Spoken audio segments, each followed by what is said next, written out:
అండి. Welcome to Monica vlogs. ఈరోజు మనం సింపుల్‌గా డిన్నర్‌కైనా, లంచ్‌లోకైనా లేదా ఎప్పుడైనా గెస్ట్స్ వచ్చినా సడెన్‌గా చెయ్యాలి, కాస్త స్పెషల్‌గా చేయాలి అనుకుంటే ఇలా ఎగ్ పులుసు చేసేయండి. చాలా అంటే చాలా బావుంటుంది. వైట్ రైస్‌లోకైతే సూపర్. వేడి వేడి అన్నంలోకి తింటే అద్దిరిపోతదండి. మరి లేట్ చేయకుండా రెసిపీలోకి వెళ్ళిపోదాము. మరి ముందుగా మనకి వీటి కోసము నేను ఆల్రెడీ ఇక్కడ ఒక పెద్ద ఉల్లిగడ్డ కట్ చేసి పెట్టుకున్నాను. అలాగే పేస్ట్ కోసం 2 ఉల్లిగడ్డల్ని పేస్ట్ చేసి పెట్టుకున్నానండి. పేస్ట్ యాడ్ చేస్తాము. కొంచెం కొత్తిమీర, అలాగే కాస్త కరివేపాకు, ఒక 2, 3 ఎండుమిర్చి, అలాగే నేను ఇక్కడ 4 గుడ్లను తీసుకున్నాను. ఉడకబెట్టేసేసి ఇప్పుడు వీటిని పక్కకు పెట్టుకున్నాను. ఒక చిన్న నిమ్మకాయ సైజ్ అంతా చింతపండు కూడా నానబెట్టేసి పక్కకు పెట్టుకున్నాను. ఇప్పుడు మనం రెసిపీలోకి వెళ్ళిపోదాము. చాలా అంటే చాలా సింపుల్‌గా అయిపోతది. ఎప్పుడైనా గెస్ట్‌లు వచ్చినా కానీ చికెన్ లేదు కాస్త నాన్ వెజ్ తినాలి అని అనిపిస్తుంది. లేకపోతే స్పైసీ టచ్ తోటి తినాలి అనుకుంటే చాలా అంటే చాలా బావుంటుందండి. ఓకేనా? ముందుగా కడాయి పెట్టేసేసుకొని ఒక 3 టేబుల్ స్పూన్ల వరకు ఆయిల్ తీసుకోవాలండి. మనకి పడుతుంది. ఆయిల్ వేడైందండి. ఇప్పుడు ఇందులోకి నేను ఒక 1 టీ స్పూన్ అలా ఆవాలు తీసుకున్నాను. అలాగే ఒక 1 టీ స్పూన్ జీలకర్ర అండ్ కాసిని ఎండుమిర్చి, ముందుగా కట్ చేసి పెట్టుకున్న ఒక పెద్ద ఉల్లిగడ్డ వేసుకున్నానండి.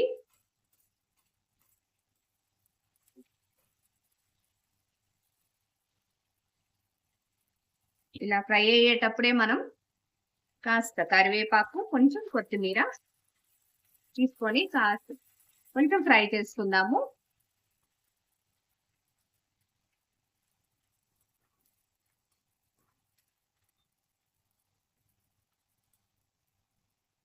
చూడండి, ఇలా ఆనియన్స్ కాస్త ఫ్రై అయ్యాక ఇందులోకి ఆల్రెడీ మనం పేస్ట్ చేసి పెట్టుకున్నాం కదండి, ఉల్లిగడ్డ పేస్ట్, అది యాడ్ చేస్తున్నాను. 2 ఉల్లిగడ్డలు తీసుకున్నానండి నేను. సో ఈ పేస్ట్ అనేది మంచిగా ఫ్రై అవ్వాలి. మనకి ఆయిల్ అంతా సైడ్ కి అలా సపరేట్ అవ్వడం స్టార్ట్ అవుతుంది. చూడండి, మనకు ఆనియన్స్ అనేటివి మంచిగా ఫ్రై అయ్యాయి. ఇప్పుడు ఈ టైంలో ఒక 1 టీ స్పూన్ అలా అల్లం వెల్లుల్లి పేస్ట్ వేస్తున్నాను. ఆ పేస్ట్ కూడా మంచిగా ఫ్రై అయింది. ఇలా వేసి కాస్త పచ్చివాసన పోయేదాకా మంచిగా సిమ్ లో పెట్టేసుకొని మళ్ళీ ఒక 2 నిమిషాలు అలా ఫ్రై చేసుకుందాం. ఇలా కాస్త పచ్చివాసన పోయాక ఇందులోకి నేను ఒక 1/2 టీ స్పూన్ అలా పసుపు యాడ్ చేస్తున్నాను. వేసి ఒకసారి కలిపేసేయండి. ఇప్పుడు ఇందులోకి నేను సిమ్ లో పెట్టేసుకొని ఒక 1 టేబుల్ స్పూన్ అలా కారం పడుతుంది. సో 1 టేబుల్ స్పూన్ కారం యాడ్ చేశాను. అలాగే ఒక 1/2 టేబుల్ స్పూన్ అలా సాల్ట్. మీరైతే మీ రుచికి సరిపడా యాడ్ చేసుకోండి. అండ్ ఒక 1 టీ స్పూన్ అలా ధనియాల పొడి యాడ్ చేస్తున్నాను. సో ఇదన్నీ వేసి సిమ్ లోనే ఒక్క నిమిషం అలా ఫ్రై చేసేద్దాము. ఇలా ఒక నిమిషం ఫ్రై అయ్యాక మనం ఆల్రెడీ పక్కకి చింతపండు రసం తీసుకున్నాం కదండి, ఫస్ట్ కొద్దిగా యాడ్ చేయండి. ఇలా కొద్దిగా యాడ్ చేసి ఒకసారి అంతా కలిపేసేయండి.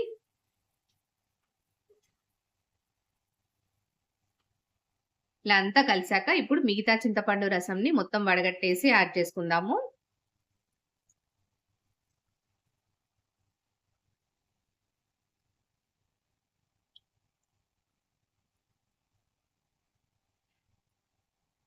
ఇలా చింతపండు రసం అంతా పోసాక ఇది మంచిగా ఉడకబెట్టాలండి. దగ్గరికి వచ్చేదాకా మనం ఉడకనిద్దాము. సో మూత పెట్టేసి ఇప్పుడు దీన్ని ఉడకనిద్దాము. ఇలా అంతా మంచిగా ఉడుకుతున్న టైంలో ఒకసారి ఉప్పు కారం టేస్ట్ చూడండి. ఏమన్నా పడుతుంది అని అనిపిస్తే అడ్జస్ట్ చేసుకోవచ్చు. లేదు అంటే మాత్రం మనం మిగతా మసాలా పొడులన్నీ యాడ్ చేసుకుందామండి. నేను ఇక్కడ కొబ్బరి ఉన్ను గసాలు తీసి ఆల్రెడీ పొడి పట్టేసుకున్నాను. సో ఇది నేను యాడ్ చేస్తున్నాను. ఒక 1.5 టీ స్పూన్ వరకు యాడ్ చేస్తున్నాను. అండ్ అలాగే ఇందులోకి ఒక 1/2 టీ స్పూన్ జీలకర్ర పొడి, ఒక 1/4 teaspoon garam masala add చేస్తున్నానండి.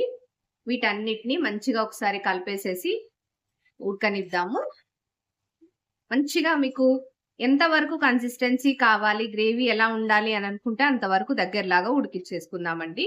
సో నాకైతే ఇంకా కాస్త దగ్గర పడాలి, అందుకోసమని నేను మూత పెట్టేసి ఉడికిచ్చేసేస్తున్నాను.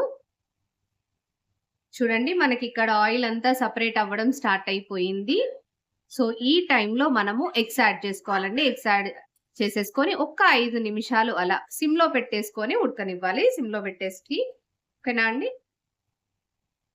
నేనిక్కడ ప్రతి ఎగ్‌కి ఇలా లైన్స్ పెట్టానండి. ఘాట్లు పెట్టాను. ఎందుకంటే మనకిందులో గ్రేవీలో వేసినప్పుడు గ్రేవీ మంచిగా లోపలికెళ్ళి మంచి టేస్ట్ ఒస్తది. సో, ఇలా అన్ని లైన్స్ అలా పెట్టుకోండి.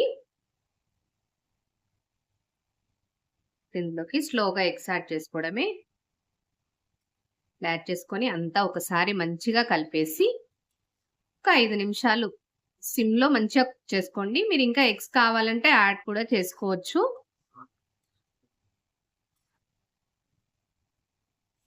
అంతే అండి. ఒక 5 నిమిషాలు ఇలా ఎగ్స్ వేశాక లాస్ట్‌లో కొంచెం ఒక్క హాఫ్ టీ స్పూన్ అలా గరం మసాలా వేసేసుకొని, కొంచెం కొత్తిమీర వేసేసుకొని స్టవ్ ఆఫ్ చేశారంటే అంతే. వేడి వేడిగా ఎగ్ పులుసు రెడీ అయిపోతదండి. వేడి వేడిగా తిన్నారంటే మాత్రం సూపర్ అంటే సూపర్‌గా ఉంటుంది. ఒక్కసారి ట్రై చేయండి ఇలా. తప్పకుండా మీకు నచ్చుతుంది. మరి ఒకసారి ట్రై చేశాక మాత్రం నాకు కామెంట్ సెక్షన్‌లో కామెంట్ చేయండి మీకెలా వచ్చిందో. ఓకేనా అండి? మళ్ళీ నెక్స్ట్ వీడియోలో మళ్ళీ కలుద్దాము. Thank you for watching. Have a nice day.